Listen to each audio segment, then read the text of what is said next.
The title of this piece is To My Niece. Sweet niece of mine, I watch the interplay of toes with mouth and eyes, with all held near. You smile at me, I cannot turn away. I'm charmed by you in new ways every day. The sound you make whenever I appear, enchanting babe, I watch you at your play. But what of when you're grown? Should I dismay for heartaches you'll encounter far from here? You smile at me, these worries fall away. I think you will cope. Your smiles convey a mind that's bright and also able, dear. For now I have you here and watch you play, and watching, wish the magic to delay.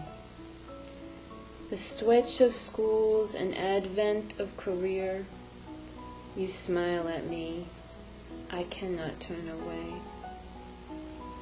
Since time's a dragon not for me to slay, a constant that will always persevere, sweet niece of mine, content, I watch you play. You smile at me, I cannot turn away. Bravo to Andre! Your poetry sings louder than any villanelle I've heard ever before. Bravo! Bravo, Andre! What a miserable son of a bitch.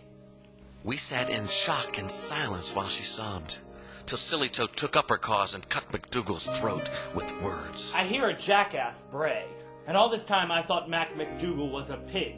Certainly the swill he oinks his poetry would point to pig. But now he demonstrates a second beastly nature. Poets! Friends all! How many would call Mac swine?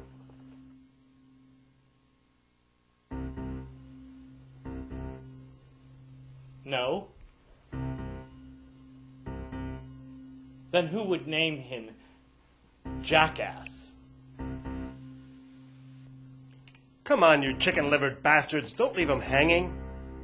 At least you will agree that he was a bore to mock our Sioux. I'd like a show of hands.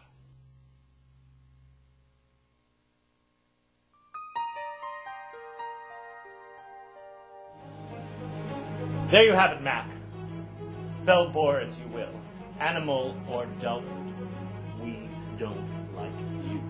In awe, we watched the bully bleed and thought perhaps it was the end of him. Indeed, he fled the room, but first he damned us all and threatened death to Sillytoe. Damn you all! We felt it best to oust him formally and voted 5-1 to let him know by letter that no longer would we care to have him in our group. Just Sillytoe, who feared MacDougall crazed would do him harm, did not agree.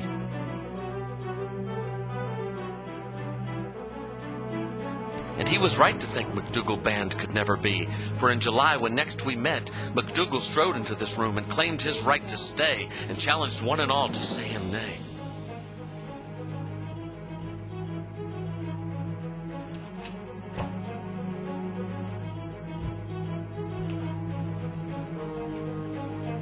Is this surprise, I see? Or is it shock? I'm back, my fellow poets, back for good. Consider me your stubborn Bartleby. On Thursdays, twice a month, except in June. No one could match his gaze, could stare him down, and so he took as throne a favored chair and started in on Sue and Sillytoe. And you namby-pamby Sillytoe, silly pussy. Jackass, pig, you said. You'll find me a complete menagerie, a bear, irascible and eager to shred your rabbit verse. Animal MacDougall will have you and that lisping wretch, Andre, for Thursday's supper. Mac, a porcupine prick, an elephant memory, and a skunk with a stink that will never go away. Silly Toe and Sue arose. Hand in hand, draped in despair, they left the room. Poets, so seldom short of words, sat in silence. Good riddance. I've got a tale to tell. It's called The Hawk and the Pussycat.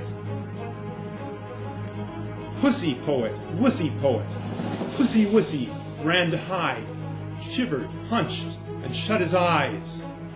But mine are always open wide. I swooped down and made them squeak in metric talons, death to hide. I plucked the heart and liver out and shook the guts from side to side. Vulture poets circled near, politely sniffed. Has something died? Vulture poets stared, kept back, afraid I might say something snide. I ate my fill, left not a bite.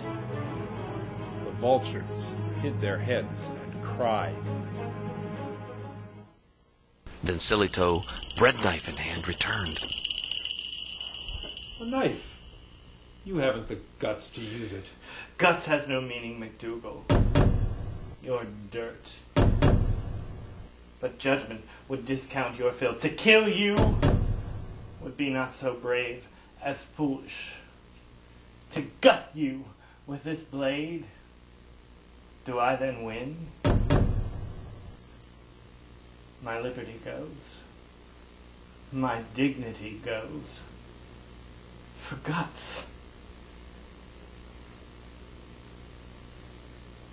But I cannot walk away. These poets have been my all. I live for these hours twice each month, and I regret the onset of June's balmy weather.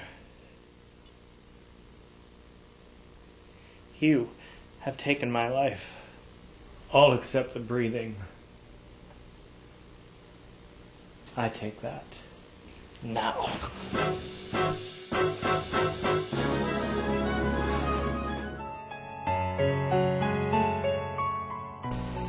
He died here in this room.